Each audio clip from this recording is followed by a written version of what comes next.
Hi fellow manga readers and gamers, my name is Mayube and welcome back to the channel. Today I'm going to do a recommendation video. I have not done one before, so I'm going to give it a shot. I've teased a little bit about this recommendation video a couple months back. I had fun creating this video, so I'm excited to share this with you all. I'm going to pair up a new or old video game to the manga I read and share some of my thoughts and recommendations on them.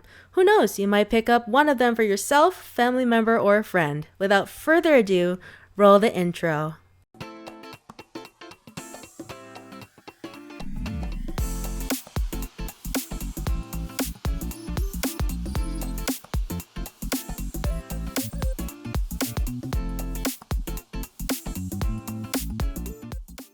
First is Child of Light. The game is about a girl named Aurora. She awakens in the mysterious land of Lemuria ruled by the Dark Queen. The game focuses on Aurora's journey in this land as she tries to recover the sun, moon, and stars from the Dark Queen to help the people of Lemuria and return home to her father. The manga I paired with Child of Light is The Girl from the Other Side. I would describe The Girl from the Other Side as a dark fantasy-like fairy tale. So the story focuses on a girl named Shiva who meets a creature-like being that goes by the name Teacher. So they become friends and the story focuses on the two of them. So the story of Child of Light and The Girl from the Other Side is different, however they have some things in common. They both have a dark fairy tale vibe, both have a lead female character in the stories, both want to return home to a family member. Shiva keeps saying that her auntie would come and get her someday while Aurora tries to find a way to return to her father. So what caught my attention for Child of Light and The Girl from the Other Side are the art styles. As you can tell from the gameplay, I thought the art looks unique compared to the other video games I played in the past. The Girl from the Other Side is the same. I think it's unique to the other manga I've read so far. Both have creatures in the story. I enjoyed both stories. There's no sequel that I'm aware of for Child of Light. The Girl from the Other Side is complete. At the time of this recording, Volume 12 will come out soon with bonus content. Child of Light is a wonderful game. It has great score, dialogue between characters, great presentation showing the world in the game, and so much more. The Girl from the Other Side is a good read. I cared for the two main characters, and I'm okay with how the story ended. Child of Light is available to play on the Nintendo Switch, PlayStation 4, and Steam. The Girl from the Other Side can be purchased on Right Stuff Anime, Barnes & Noble, Books A Million, Amazon, and other participating bookstores.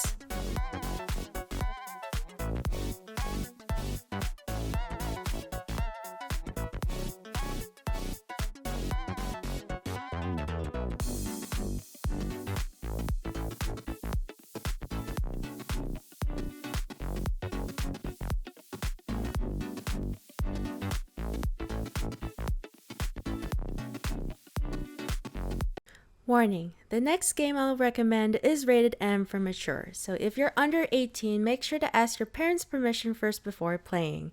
Keep in mind that this game can get a bit bloody in some moments, so if blood grosses you out or makes you uncomfortable, then skip out the game and check out my manga recommendation. The next game is Nier Replicant version 1.22, or if you want to be more technical, it's version 1.22474487139. Whew, numbers. I don't know what the numbers mean, but it's that version. So the game is about two siblings, one older brother and a younger sister who live in this future-like world in 3465. The older brother, which in the game you can name him whatever you want, but we'll call him Nier because that's easier to remember. He's doing his best to take care of his younger sister, Yona, who got exposed by a mysterious disease that's going around in the village they live in. During Nier's journey, he meets a talking tome named Grimoire Weiss, Emil, and Kaine who help him along the way. Side note, congratulations to the people who composed the music for Nier Replicant for winning Best Score at the 2021 Game Awards. I love their music, it's so good. I also love Nier Automata's music, they just sound so awesome. Here are some song recommendations from Nier Replicant which you all should check out either on YouTube, iTunes, and other music streaming sites. There are many others I would recommend, but this is the type of music they would play in the game. 1. Yona piano version. 2. The Lost Forest. 3. Song of the Ancients' Fate. Oh, and fun fact, this song was played during the 2020 Tokyo Olympics. Video game music played in a major sporting event? How cool is that? Number 4. Kaine Salvation. Now, the manga I'm going to pair out with Nier Replicant is Demon Slayer Kimetsu no Yaiba. The series you're either gonna like or dislike. The story follows a boy named Tanjiro who sells coal to support his family, and one day he comes home and finds out that his family got murdered by a demon except for his younger sister Nezuko. As Tanjiro rushes to look for help, he learns that his sister turns into a demon.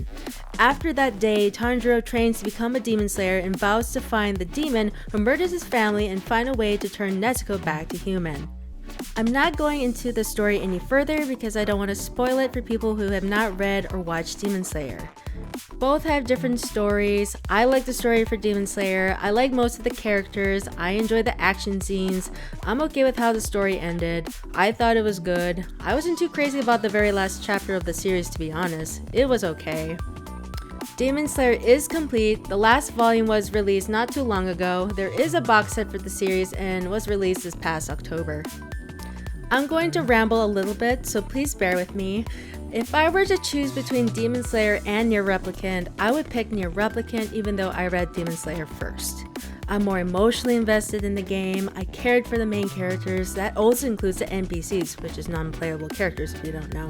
I cared about the NPCs who played a part in the story. A couple examples such as the mailman and his wife, the old lady who lives in the lighthouse, the man who teaches you how to fish in the game, Fira, King of Facade, and many others. When you play Nier Replicant and even Nier Automata, there's multiple routes. When you play the game multiple times, there's a different point of view in the story. I like playing the game. I don't get bored playing it multiple times. That's my opinion. There is an official Demon Slayer video game. It's called Demon Slayer Kimetsu no Yaiba, the Hinokami Chronicles. From what I've heard from others who played the game, they said it is fun. I'm gonna trust them on that.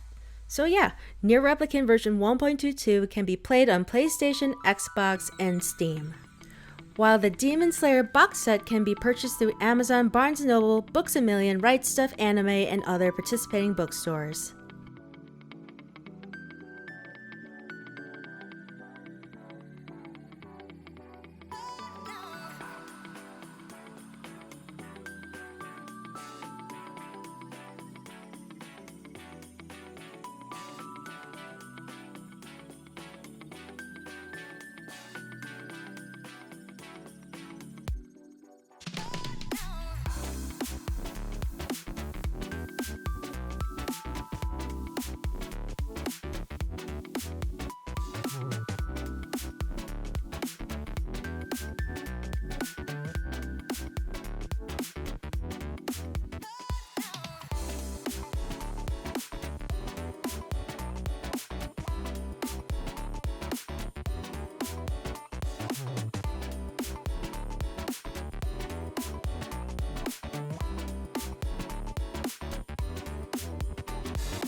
Finally, the last game I'll recommend in this video is No Kuni Wrath of the White Witch. At the time of this recording, I'm still playing through the game. I don't know how the game ends yet. I know that it has a sequel and it's called No Kuni 2 Revenant Kingdom. About No Kuni, so in Motorville there's a young boy named Oliver. He lives with his mom and one day he snuck out at night to try out his friend's car. Oliver got into an accident and nearly drowned.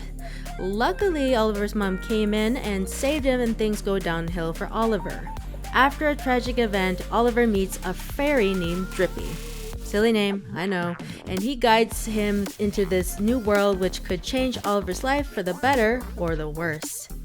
Even though I have not completed the game yet, I am confident about my manga pairing choice. So the manga I paired No Kuni with is Witch Hat Atelier. So the story is one of my favorite reads for this year.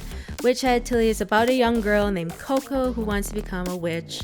However, she's not born with magic, so when she was younger, she meets a stranger who gives her this book and one-like pen which allows her to do magic.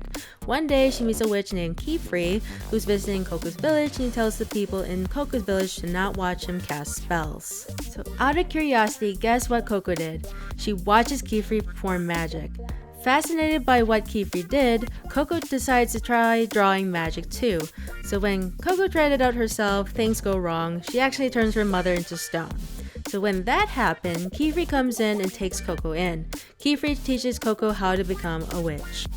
So what the two have in common is the vibe. Both have that Studio Ghibli vibe. Fun fact, one of the people from Studio Ghibli, Joe Hisaishi, sorry if I butchered your last name, helped in developing No Kuni. He did the animation and music.